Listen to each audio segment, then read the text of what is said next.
I got the girl thing down pat. Red wine is my drink. Imagine that warm bubbles flowing in my bath. When I put my jeans on, I ask if I love that. It's a girl thing. Try to understand it's not a me thing. No different than my friends. I get what I want. I want it back. And it's a girl thing. Ooh, it's a girl thing.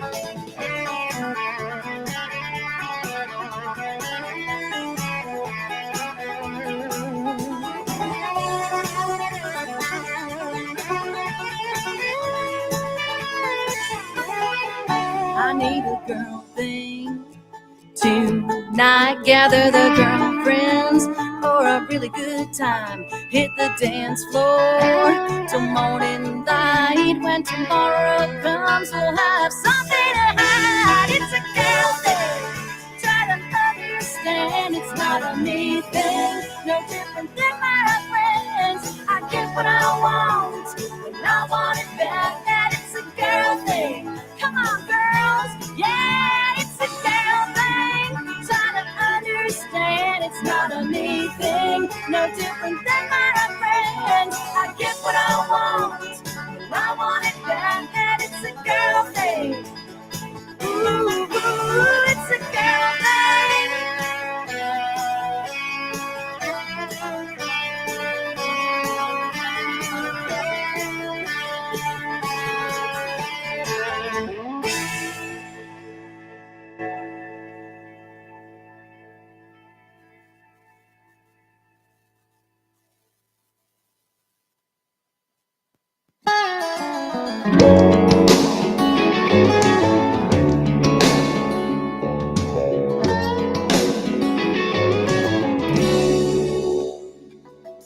You may not feel the wind blowing strong, or hear the hand pounding down upon this little town, but she left a path. She may not be tearing up the old plank boards, knocking down the bricks or busting doors, but she's twisting round this little town. Little Miss Twister, take cover from her twisted charm. You can't stop her. With the damage done, you're a lucky one if you miss her. Little Miss Twister.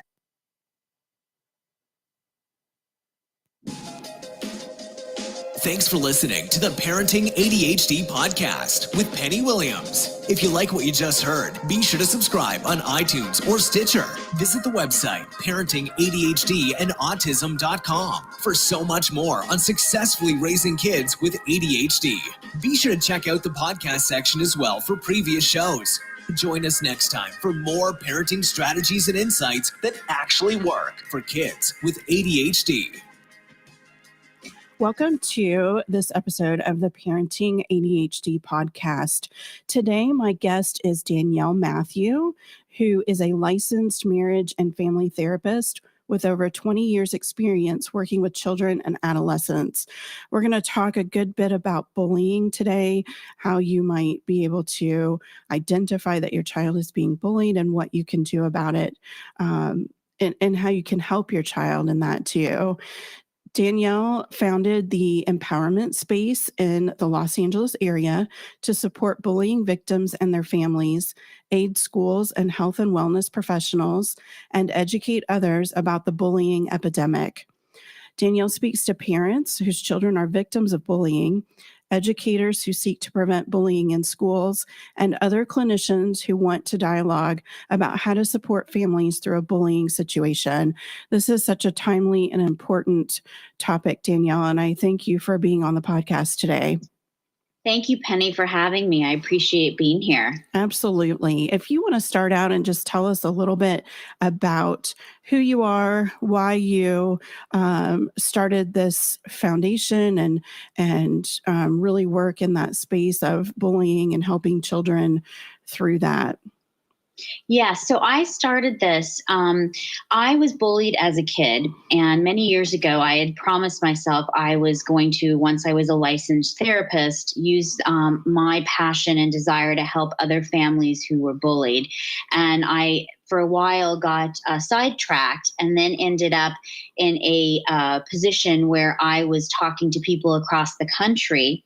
And they were telling me that they don't have programs out there when kids are at a real crisis point before going into like a mental hospital, Right. that they can actually get help for their kids who are being bullied.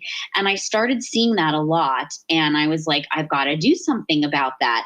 So I hired an independent consulting firm here in Los Angeles who actually did a needs assessment in our area and our community of Los Angeles to see how many programs are really out there that aren't prevention-based school programs, but in our actual community that really address bullying with kids at a crisis point, whether it's a program, an evidence-based practice type thing, to really address self-esteem and helping the kids who are victims of bullying.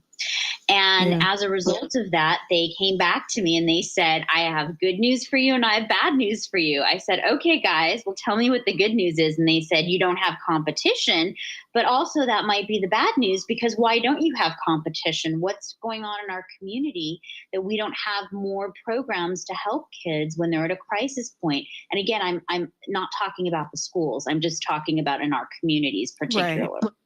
So they said, you can go ahead and create a program if you'd like, and come back to us if you'd like to have it become a nonprofit, and let us know what you'd like to do. So I spent the next year writing what's now the empowerment space. I also consulted with another therapist on it and a developmental psychologist, because I wanted to make it as close to measuring whether it works or not, using different surveys and ways to say, are we seeing progress? Because it's 10 weeks and it's with kids who are on an individual basis, come in, who've been current victims of bullying, and they're at a real crisis point, but aren't luckily suicidal yet, but very depressed. And they work for 10 weeks on coping skills and self-esteem skills. And we work with the parents, and I go in and do meetings with the school. And we really encourage kids to increase their self-esteem and heal from bullying and be able to address the bullies directly themselves using skills and role plays that we teach in our program. And then we have a follow-up 1, 2, and 3 months later to see, is this effective? Are kids holding on to the skills they're learning and their self-esteem? Is it's continuing to improve over time with support from parents as well? That sounds fantastic. It's definitely a very needed service. You know, we focus on preventing bullying and we focus on that act, that event. And then I don't think very many parents really know what to do to support their kids after that, other than, you know, show compassion and empathy and love. Yes, that's a very good point you make, Penny. So from the empowerment space, I have 1 week called the 3 E's, which is empathy, empowerment, and engagement. And I wrote a book on it, how to help kids heal from bullying and how parents can talk to kids about bullying, called The Empowered Child, which is how to help children cope, communicate, and conquer bullying. And so I actually gave a roadmap to help parents really talk to their kids and their adolescents about bullying and what that really looks like, including sample dialogues and lists of things to ask the school to help them collaborate together. That's fantastic. Let's start with, I think, the key would be for parents to know exactly what sort of behaviors they might be seeing that would clue them in that their child has been or is continuing to be a victim of bullying. Sure. So what I ask parents to look at is a pattern of behavior. A one-time event does not necessarily mean bullying. It doesn't mean it's okay, any behavior ever. I don't condone. But in terms of really seeing if this is bullying, I want them to see over and over again, is there any physical injuries that their kids are coming home with, whether their backpacks are torn or they've got any scratches on their face, and they're seeing this over time? Are their kids showing signs of depression where they were really these outgoing kids who had all their friends over all the time, and that was the hangout house, and now your child's in their room, they're by themselves, they're depressed, they don't like school anymore. They used to really be good students and excited and involved in activities, and now they don't want to do anything at all. And they're isolating again in their room. Their grade slipping is another big one I see in my program, is that when kids are very depressed and feel like they can't do anything about their bullying, their grades also can tend to decline on a pattern basis as well over time. And these are some of the important signs. And also, if you don't see your child with their friends anymore, their best friends that you knew were their good friends, and now they're not coming over, they're not hanging out anymore, and your child is spending more time in their room. Again, if there's a pattern of these behaviors, you might want to talk about whether bullying is involved. So definitely a change in behavior overall would be a good signal that something else is going on. Yes, absolutely. And a pattern of it when you're seeing a change. And you can really ask open-ended questions as well. Hey, I've noticed so-and-so isn't over anymore. Are you guys still hanging out? Again, more as a question. So that allows the child or the teenager to come back to you and say, well, and see what they have to say. Right. And that's another way I would kind of find out what might be going on. And you and I were talking just before we started the interview that kids with ADHD and other learning disabilities and differences are often or more often the target of bullying than neurotypical kids. And so, I think parents have a pretty good amount of experience with that. But what I find a lot of parents saying is that they go to the school and they tell them that it's a problem and not much of anything happens, or they end up blaming the student, the child, for having behavior differences or calling attention to themselves, or, ADHD behaviors can certainly be used in that environment as excuses for why kids would pick on them. And of course, that's a very inappropriate approach for educators to take. But, this is the reality of what a lot of parents with kids with ADHD are going through. So what advice would you give them and how to really work with the school and make sure that changes happen? I think in that environment as well is really important. Yes, I absolutely agree. And you are right, Penny. Kids with disabilities and autism have a 60% chance of being reported as being bullied versus kids who do not have any disabilities. And that's more like 25% without disabilities. So 60% is a really huge number. Yeah. And so what I would suggest for parents to do when they're trying to work with the school and how they approach the school is I would really go in and talk very collaboratively about the concerns. And I would try to see, depending on the age of your child, what they think they want to do in terms of if they're being bullied because of their disability or how they look or act. I would really want to help them with what they feel comfortable. I would practice some role plays at home with them. I would collaborate with the permission of your child with the school and see how they can talk to the teachers. Sometimes there's more than one teacher and you go through different classrooms every day. Mm-hmm. So you want to see what teachers or one in particular can really help support your child during the day and can observe and you can get in there and help. But one of the things that I talk a lot about in my book is about empathy, empowerment, and engagement. And how I would first address it is with your child directly before going to the school. And I would ask them, I'm wondering how you're feeling with empathy. I'm wondering if you're feeling upset right now that you're being teased because you are having, you have ADHD or you're, something's going on in the classroom and they're teasing you, and how would you like to handle things? And I think with empathy, you really want to get at their feelings first, because before you even approach the school, it's very important that you find out how your child's feeling about the whole situation. That's Yeah. really key first. And then once you do, you can do what's called empowerment, which is empowering your kid to come up with a plan of action. And that may include going to the school together to talk to the principal, or having one of their favorite teachers who they feel they align with a lot. Because we all remember in school, like a teacher that we felt more comfortable with, especially if we had like 6 periods a day of school. Right. Is there one teacher that shows more compassion or that they click better with? And what does that look like? And let's come up with a plan. It's part of the plan of action that we will go in together to talk to the principal. We'll talk to the teacher. Do we want to practice role plays together? And you let them come up with a plan of action. And they may say, the older they are, I can handle it myself. And that's when it's really important that as the parent, you give them the latitude to come up with an idea of how to handle things, a plan, but that you're there with them, checking in and letting them know you're not going to just let them handle it themselves, because it's gotten to a point that's really upsetting. Right. And so then the final part would be the engagement, which is the follow-up to the plan. And I encourage consistency in this, whether it's every night at a more settling time in the evening, but really talking about, is this working? Do we need to go back and talk to the school? When we are talking to the school, I think it's more powerful if your child is there as well, because I think they can speak for themselves and what they're experiencing best to the principal and the teachers. Mm-hmm.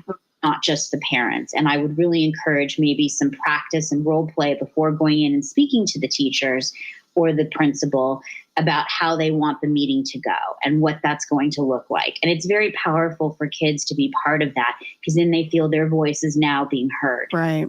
It's validating their feelings. And I think it also puts a face to the conversation. It brings in that really human element that makes it very real for the educators and administration that you're having this conversation with. I think a lot of times we find that we can be very dismissed as parents in reporting things to school or asking for specific accommodations and supports at school for special needs. And so I think, it's always better to put a face with the problem and make it very real for those people. And I wanted to say too, you were talking about involving your child, and that's something that we talk a lot about with ADHD, is really a collaborative problem solving approach is the best parenting approach for kids with ADHD and even high functioning autism. And so, what you're teaching in this approach to handle bullying,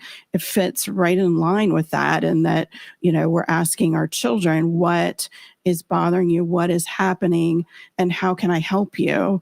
And listening to their concerns and their input and working together. And by doing that, we're only enriching their problem solving skills as well.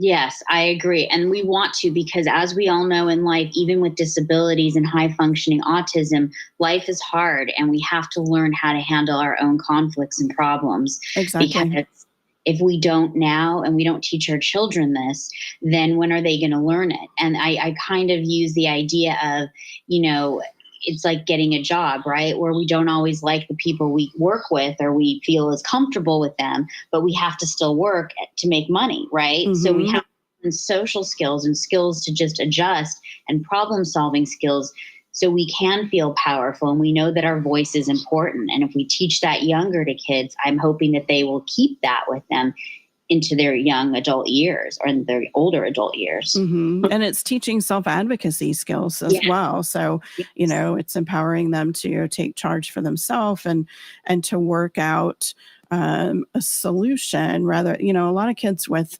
anxiety, their inclination is to flee or avoid. My son in particular is a master avoider. And just by perceived, what might happen, say at school, he's had a lot of school avoidance over the years, and it's anxiety about what could happen or if something uncomfortable might happen again, and not necessarily bullying, because of his depth of anxiety. But, the same thing can be said for bullying. If a child starts avoiding school a lot, there's a reason why. There's a reason why your child is suddenly avoiding things that they may not have before. And so that's really important to be able to identify what's happening and to get them to talk to you, instead of saying, I'm sorry, but the rule is you go to school. You say, I see that going to school has really become very hard for you. Can you tell me what's going on? That's right. That's a really good point that you make, Penny, because you want to ask them how they feel. A lot of times what I see is parents want to help so much that they tell them how they need to feel and what they need to do. Right. They care and they're worried. They're coming from a really good place. But what happens is that tends to shut the conversation down, because then they're being told how to feel and what to say and do. And that's not necessarily what they want. So we have to use that empathy, empowerment, and engagement steps to really get at what's going on and how to handle the problem, whether it's specific to bullying or not.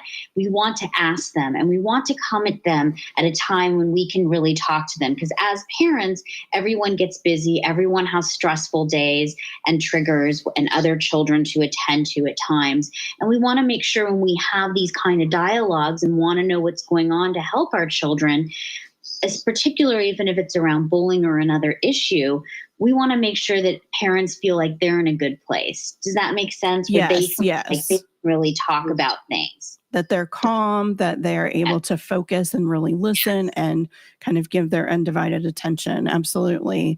That it's not necessarily the right time to talk to your child when they run in the door from school crying and screaming and saying they're never going back. You have to kind of get through those emotions first.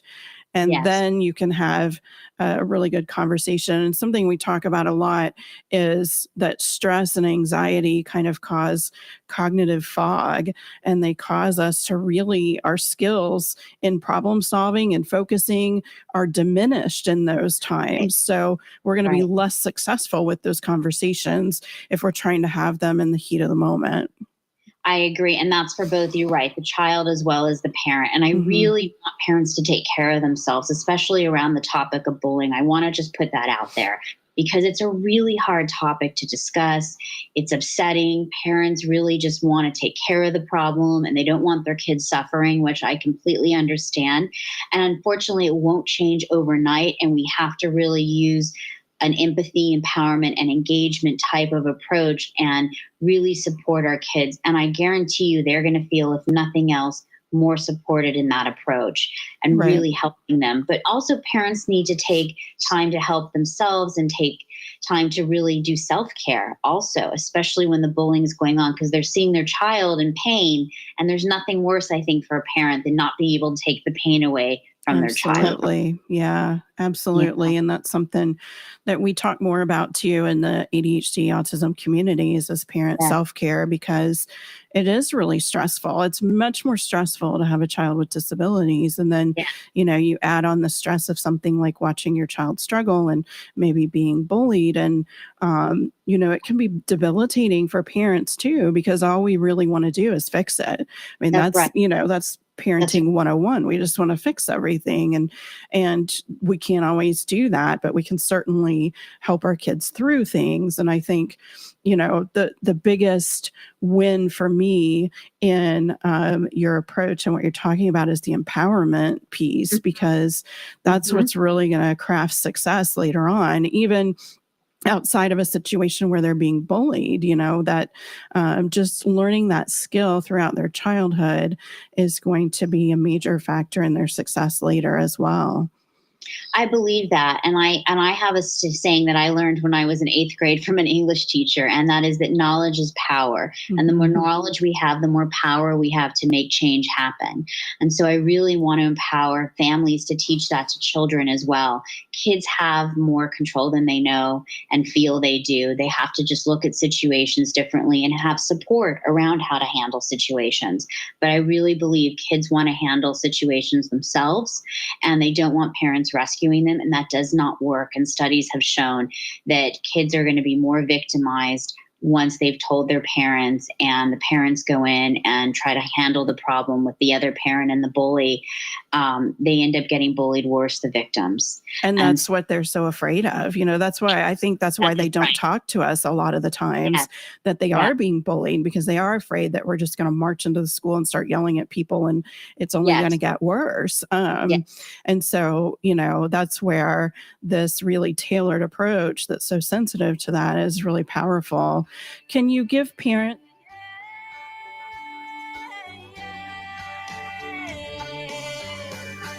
some tips about working with the school once they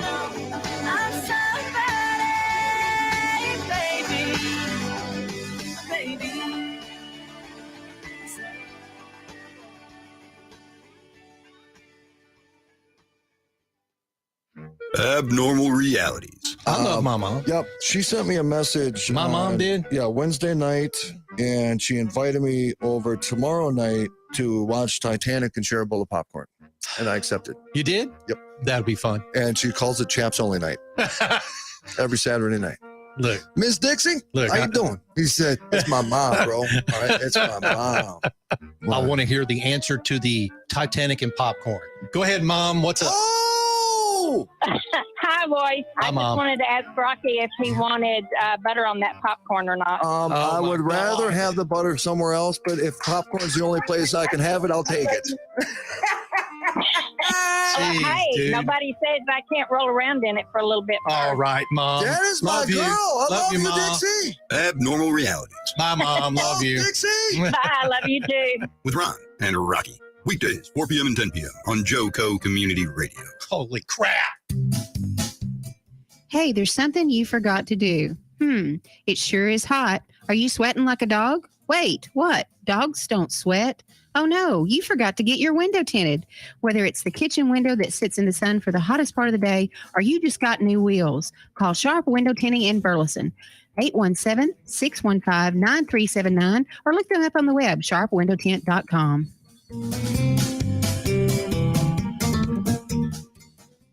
Fast Track Student Loans can get your student loans out of default, stop any wage garnishments, stop collection calls, and stop seizure of your tax refund. Give yourself a break. Stop the stress and get your student loan payments down to as little as $25 a month based on what you can afford to pay. 800-709-4395, 800-709-4395, 800-709-4395, 800-709-4395.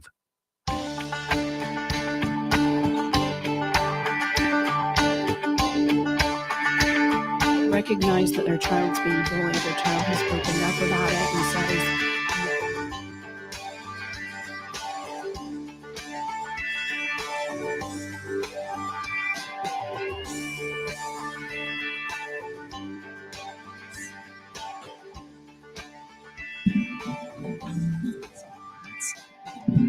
Oh, we're unmuted. Yes. Hey, good morning, everyone.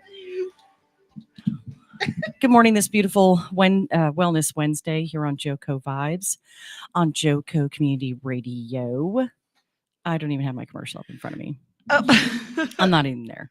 I'm not even there yet because we started a little bit different this morning. So JoCo Community Radio is proud to be the voice of Johnson County, Texas, and live 365 on the TuneIn Radio Network. To listen or watch, simply go to tuneinjoco.com to choose where and how. The JoCo Community Radio app is now available for free on Android and iOS devices. We go live.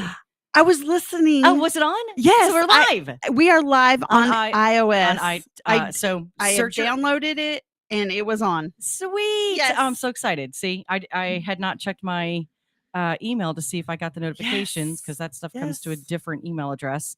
Yay. All right. Yes, so we're live now. So I'm not an iPhone person. So do you search your Apple store? Yep. You search your Apple store. I put in JoCo Community Radio. And there it is. I downloaded it and it's free. It's free. Yes, it's free. It's free. We wanted it to be free because we want everybody to have access to our radio station as simply and easily as possible. So I'm super excited. So you can go to tuneinjoco.com and you can actually get to the links to download those as well right there when you're choosing how to listen. So I'm super Yes. excited. Check out our lineup and more on JoCoCommunityRadio.com. This episode and more brought to you by Patriot Claims, making your insurance work for you. Reach out to your Texas sales rep, Nona Reed, at 844-TEX-HAIL. That's 844-TEXHAIL. Get her in your corner before the next storm hits. Storms hit last night. Hail happens. Wind happens. You got to have someone ready to advocate for you with your own insurance company, because that's right. 99.9% of the time, they don't want to pay the full amount of a claim. What? Yeah, I know. Shocking, right? So you got to get help. All that insurance money. You got to get right. They're not wanting to pay. You got to get some help, and she is ready to help you. Get her in your corner before the next storm hits. That way, you're ready to go. Anyway, I'm Tiffany Carlen with Nona Reed.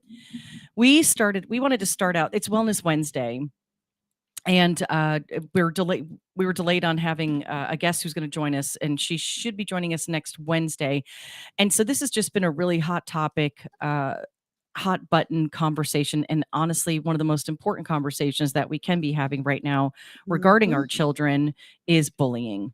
And so we started out with this podcast. I want to start out with a podcast that I had been listening to about bullying. It was a podcast. If you were tuning in and listening, that is by a mom of a child who has ADHD and is on the spectrum. And so, children with special needs and who, morning, Diana, and who learn differently, who look different. I mean, we all look different. I mean, this is just the reality of life. It's just something that kids don't act a little different, or right. I mean, still we all act different anyway. I mean, like there's, I think of Maximus as, I think of the baseball team he's playing on right now, and we've got this one kid who he's one of the pitchers, and when he's on that mound, he's a goofball. Like he's just a total goofball, and parents on the other team are looking at him like, okay, what is wrong with this kid? And he's just goofy. He just gets up there and he's kind of he's got a little bit of an attitude, like living life and having fun. And he's very animated. So, if he throws a good strike or he thinks he can get a kid out, he's just kind of, yeah, what you talking about? But you can't really hear what he's saying. You only see his motions because he's on the mound. Yeah. And so he looks like he's just a different kind of kid. Well, he's just not. He's just a kid. We're all different. Right. So anyway, so I wanted to start out with that because this is a hot topic across Johnson County right now. Parents are stepping up and going to school board meetings. They're struggling with bullying issues at school that aren't being addressed. This is not an issue that I'm dealing with personally, so I can only speak for the parents that I heard talk at the Burleson ISD school board meeting, and then other parents who are also speaking out that are in it's Communities United Against Bullying. Sorry, I had to get that together. And so I know that the moms who started this group, they started it as a moms group and then realized, wait a minute, this isn't just moms who are concerned about bullying. It's the dads, it's the grandparents, it's it's the leaders in the community. And so they changed the name to Communities United Against Bullying. They didn't want to keep it, so they wanted to make it more broad so more people could join in and talk about their issues, talk about their concerns, and then be a part of the solution too. So we can all sit around and we can complain about bullying, and we can complain about other things that are happening. One's got to come down. They pulled them all up really high last night. There we go. Probably like super loud on the radio. Sorry about that. And they're all loud themselves. It's because they were having other issues on that show. No, it's because they were having other issues with stuff last night. Yeah, I know. Anyway, so it's about having solutions too, and that's partly why I wanted to play that podcast so that you could hear the conversations that other people are having. I highly recommend that if you listen to podcasts, or even if you haven't listened to any podcasts yet, we'll make sure it's in the link, right? Go on Spreaker.com go on Spotify, iTunes, Amazon. There's, iHeartRadio, the TuneIn Radio Network, where we are also streaming live, 365, and there are radio stations that are live on the TuneIn Radio Network. There's like over 50,000 radio stations, podcast channels, and search for bullying podcasts, and you will enlighten yourself on what's going on all across this nation. This isn't just here in Texas, but we can only speak to what we know. Right. And we're talking to a lot of parents. Tish Ross, who is the show host for No Judgment Here, which airs on Monday nights at 7 p.m. Central Time, is a huge advocate for bringing these conversations to the table. And I so appreciate her for doing that. And April 4th, she is hosting, there will be quite a few parents in this studio. Right. They've asked me to come too. That are coming to talk. So I don't want to take away from the children who are brave enough to stand up. Well, I mean, bullying isn't just happening to kids. Right. And some of that is a trickle down effect. Actually, all of it's a trickle down effect, because bullying is a learned behavior. Correct. You're not born in the womb bullying people, just like you're not born in the womb hating people or being ugly to people. This is learned behavior. So they're learning it from somewhere. Right. Either they're being bullied in their own homes by their own parents, they're being bullied by siblings, they're being bullied themselves in the hallways or in the bathrooms or wherever it might be happening to them, or they're witnessing their parents bullying other people. And also, or the parents bullying each other.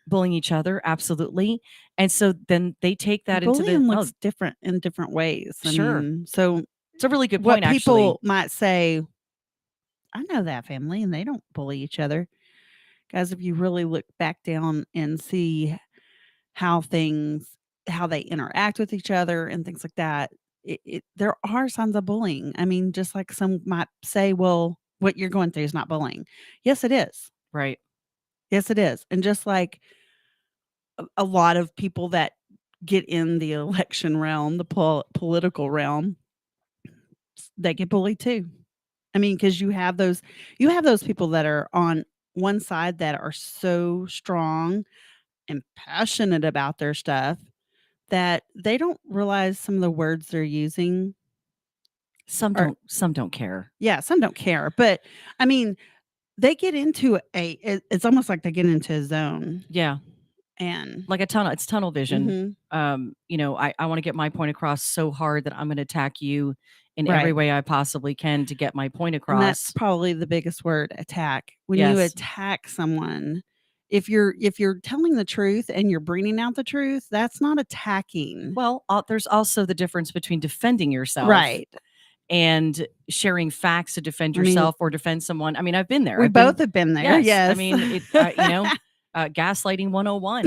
It's a narcissism sword. They grow a team of people behind them and they gaslight you until other people start to attack you on their behalf. And I've going back through a ton of evidence, which I've had to do because I've been sued. Which I will talk more openly about down the road here, and I'll talk soon. soon we'll talk a little more openly about it because there's no shame in being sued. By the way, people get thousands of people get sued every day in this world. We'll go with millions probably, and that's what the justice system is for. So, but even in that.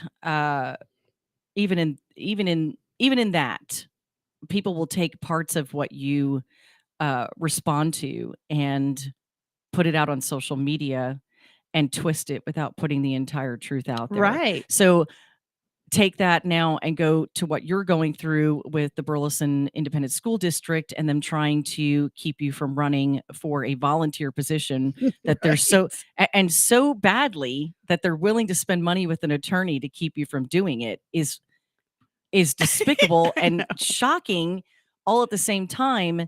But you're going to be very transparent. There's some people who have been asking on social media, hey, can you post the letter from the Texas Secretary of Right. State. I did see that very, very late Okay. last night. Well, I Yeah. had responded. I said, And I said it. I said, I don't have any. I don't saw. think she'll have any problem doing that tomorrow. Nope. But I have I a have feeling no she's probably problem. sleeping because I'm answering you at midnight, and I should be sleeping. And if my trainer I coach think is mine watching, was like 1, and then I was actually about to head to bed when I saw it. So. you know, I'm on this I'm on this new journey with my health right now with an amazing trainer, who's going to probably kick my butt because I'm only a few days in, and I haven't gotten to bed at the time that I want to, and I don't want to get off topic, but we'll squirrel for a second. But I am very committed to the nutrition side of it, and I'm doing all of that. Now it's to just get myself to get some more sleep. Mm-hmm. So I'm energized at 6:30 in the morning to do my my routine that I committed to, which includes working out. And my nerve pain in my neck kicked in, the impingement, and so I had shooting pain down my right arm. And so, I tried to use the massager and just loosen up my muscles and ice my neck and see if I get the swelling down. Then of course I had to put laundry in. So so I was up to 1. Kick me in the butt. I was prepping food for Yeah, our journey. for getting back on track. It wasn't supposed to be that long because I actually meant to sit down and do some paperwork that I need to finish. Yes, you do. And before I knew it, my husband's like, "I'm going to bed," and I said, "Okay." And I looked down, and it was like 11 o'clock, and I was like, "Ooh," but I wasn't done, so I had a lot to get done. Yeah. And then I wanted to show Dalton the new program I found. He loves it. Oh yeah, you were talking about So, that. Well, anyway, part of this scrolling journey there is too. because bikini time is coming, and I do not want to be bullied on the beach. So by myself, I'm just I don't bully myself. I don't on that bully one, myself on the yes. beach. If you're looking at me on the beach in any other way, then I look hot. I don't really care. It's your problem. That's your problem. I'm gonna try not to subject you to something I don't want you to see, but really, it's for me. Right. It's for my health. This is a health journey. Mind, body, soul. It's not, Mhm. just about one or the other. It's all of it Right. collectively. And that's what I really liked about this guy that I jumped onto his program. I've been following him and friends with him on Facebook, I don't know, 6 months, 9 months maybe. I don't really know. Probably Mhm. longer than that. And then I finally just, pulled the trigger.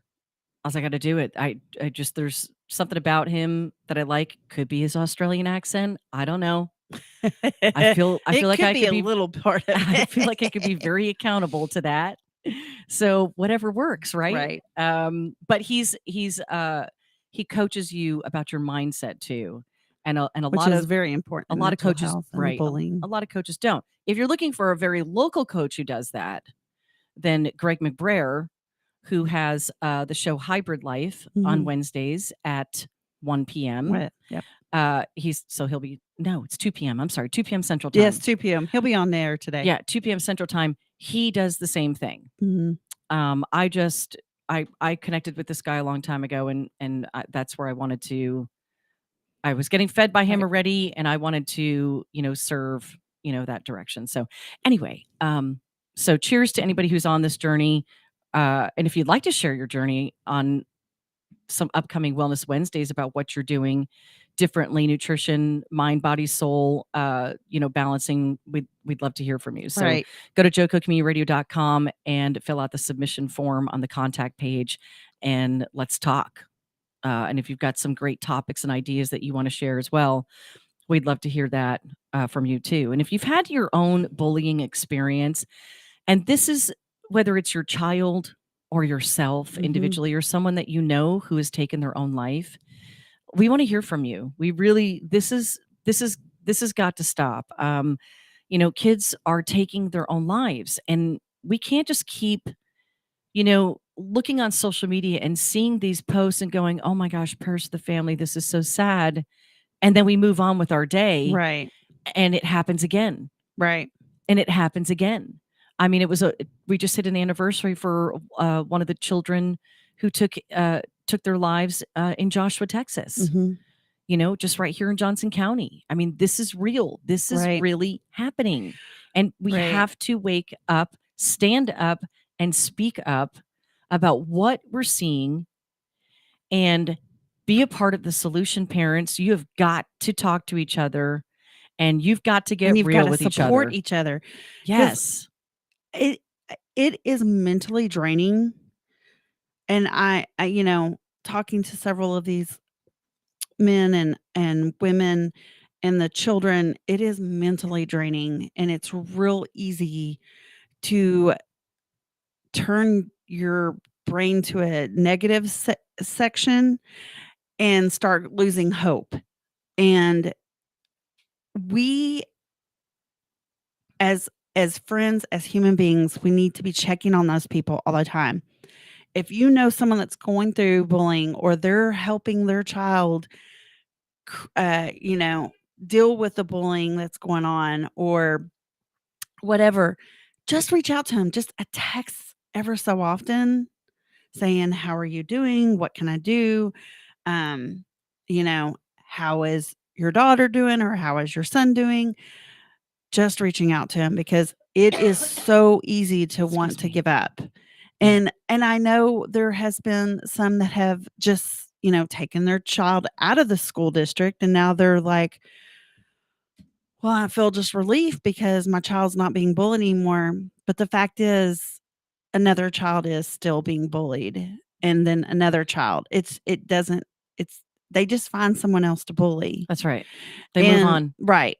The bully needs to start being punished, and the parents of the bully need to start being parents and work to fix this. Well, quit saying my child's innocent and stuff. So part of the thing that I have experienced when one of my kids was bullied in middle school. Mhm. Now I will say this, and I think I speak for most parents when I say this, is that I've raised my kids to never hit someone Mhm. first. Right. And I say that might sound bad to you at first, but we have to teach our children. Mine doesn't throw the first punch. You have to teach your children to defend themselves.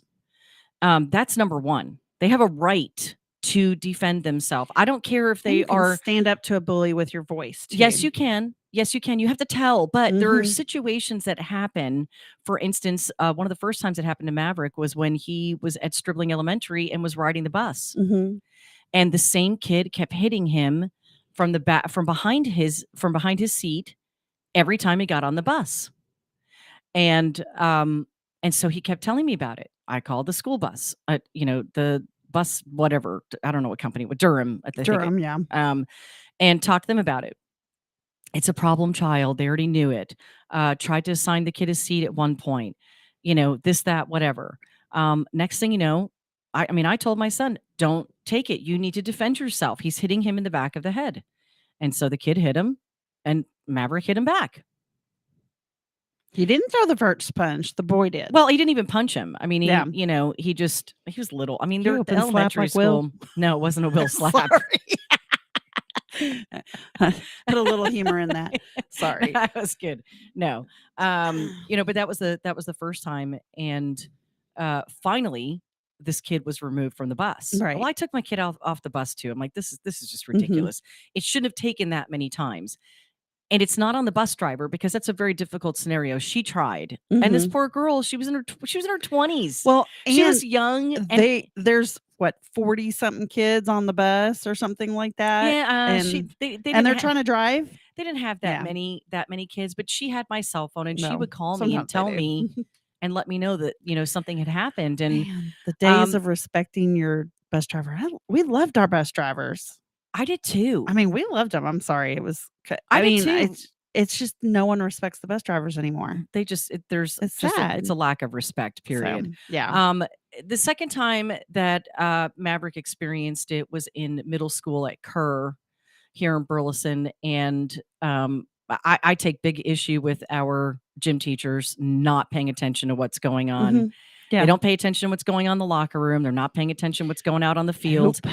And this kid literally jumped Maverick, and he had been pushing him at different times. And Maverick kept telling him, I'm gonna hit you back if you hit me again. I'm gonna hit you back. And this was, Mhm. multiple days.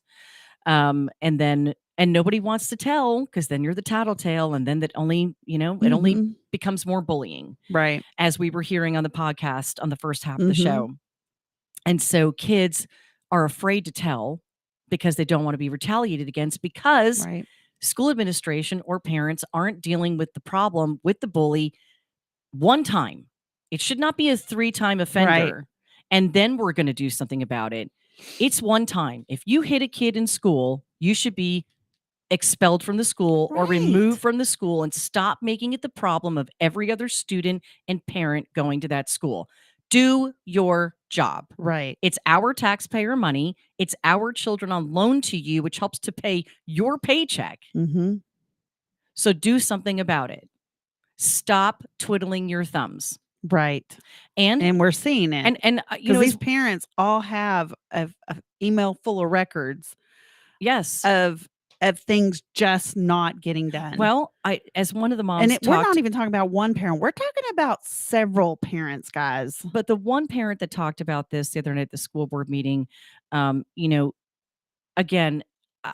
what lacked at the school board meeting was any type of discussion. They didn't even acknowledge it. Was like our voices fell on deaf ears. I would have liked to have heard at least one of them. Now, if it's a non-agenda item, they're not supposed to comment on it. However, they can comment with facts. And it could have been very factual to say, we'd love to plan a meeting with you and all parents, maybe bring the REACH Coalition in, the Johnson County REACH Coalition in, to help guide us with this, bring some experts in on how to work with the parents on the issue together, and asking the parents and the experts, how can we be better? What can we do? What can we implement that we're not already implementing? Well, some of your steps for the bullying reporting is stupid. And then we've had parents that have been told that they don't have a right to press charges against a child. That is not correct. I don't care if you're on city property, you're on school property, you're on taxpayer property. It doesn't matter where you're on property. If someone assaults you or your child, you have a right to go to the law and report it and take action. So anyway, we got 2 minutes left, and I want to read you some quick facts. Additional facts about suicide in the U.S. Well, first of all, suicide is the 12th leading cause of death in the U.S. Gosh. That's a lot. Yes, it is. In 2020, and honestly, I think that's it's actually is that in 2020? This is I mean, we've got 2 more years on our belt. Right. Well, this is the published statistics on the suicide from Centers for Disease Control and Prevention, CDC. Data and Statistics Fatal Injury Report for 2020, retrieved February 17th of 2022. So the statistics come behind, but what we know from law enforcement, drug enforcement agencies that we've had on the REACH show, that also airs on Wednesdays at 5 p.m. They're on today. I do not know who the guest is, but you're definitely want to tune in. I mean, they're bringing out experts from all over these realms that help us as parents and help the community in general. We know that these estimates and these numbers I'm about to tell you, they're estimates. Because you really don't know if someone has accidentally overdosed. Correct. Or if they have purposely overdosed. It's hard to tell the difference. So in 2020, 45,979 Americans died by suicide. I could tell you that number is probably double. Believe it. In 2020, there were an estimated 1.2 million suicide attempts. And I could tell you that number is most likely tripled. According to other things that other experts that we've talked to. The age-adjusted suicide rate in 2020 was 13.48 per 100,000 individuals. The rate of suicide is highest in middle-aged white men. Interesting. In 2020, men died by suicide 3.88 times more than women. On average, there are 130 suicides per day. God. In 2020, firearms accounted for 52.83% of all suicide deaths. I lost a dear friend to suicide because of chronic pain 15 years ago. So stay with us, guys. This is the end of the show for today. We'll be back tomorrow morning, and this topic is we're gonna keep talking about it because we need to. Have an amazing day. God bless. Be kind.